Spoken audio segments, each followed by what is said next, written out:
Hello mga beshi, magmamarinate po tayo ng baby back ribs at saka po ng breast chicken. Ayun po, naglagay po tayo ng asin, ng paminta at ng asukal. Mga beshi, naglagay din po tayo ng ketchup. Nasa inyo po mga panang mga beshi kung ayaw nyo maglagay ng asukal. Pero ako naglalagay po ako. Pero sa mga nag-order po sa atin, kung ano request nila yun ang ating susundin mga beshi. Tapos mga beshi, ayun po yung ating baby back ribs at saka po yung ating mga breast chicken. And then mga beshi, yan, kung nakita nyo po kanina, naglagay po tayo ng ketchup, ng marinade sauce po mga beshi ko, at saka po yung paminta, konting asukal ng asin at saka paminta. And then mga beshi, yan po, lalagyan na po natin yung ating baby back ribs. Ayan. Kung nakikita nyo po siya mga beshi, hindi po siya lubog na lubog sa ating mga ginawang sangkap na liquid at saka pampalasa. Kasi po mga beshi, madali ang luto lang po yan, biglaan lang po yan, wala kaming ulam. Buti na lang po mayroon po tayong stock sa rep, yan na lang po yung ating ginamit. Mga pansahog po dapat yan mga beshi, kaso po walang ulam. Kaya po yan mga beshi ko, inubos po namin yung laman ng rep, ng mga pansahog sa mga pa-order.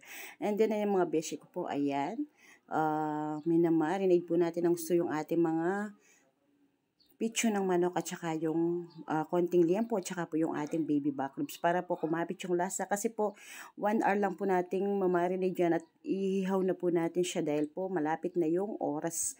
Mga mag-11 o'clock na po siya, kaya kailangan na nating ihawin yung ating mga sinangkapan na pitso ng manok at liempo.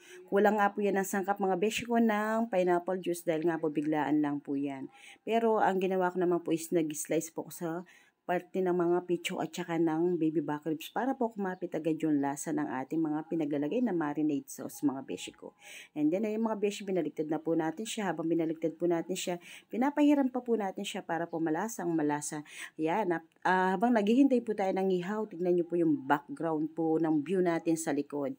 Nakikita po natin yung bundok ng Arayat mga beshi. Ayan po mga beshi ko. And then ayan na naman po, nag-ihaw na naman po tayo mga beshi. Sinunod na po natin yung ating baby back ribs dahil luto na po yung iba nating pitso ng manok. Yan na po yung ating kasunod na hihawin, yung ating baby back ribs mga beshi. Bali 3.5 kilos po yan mga beshi ko. Pero pag naluto po yan is lilit lang po yan mga beshi.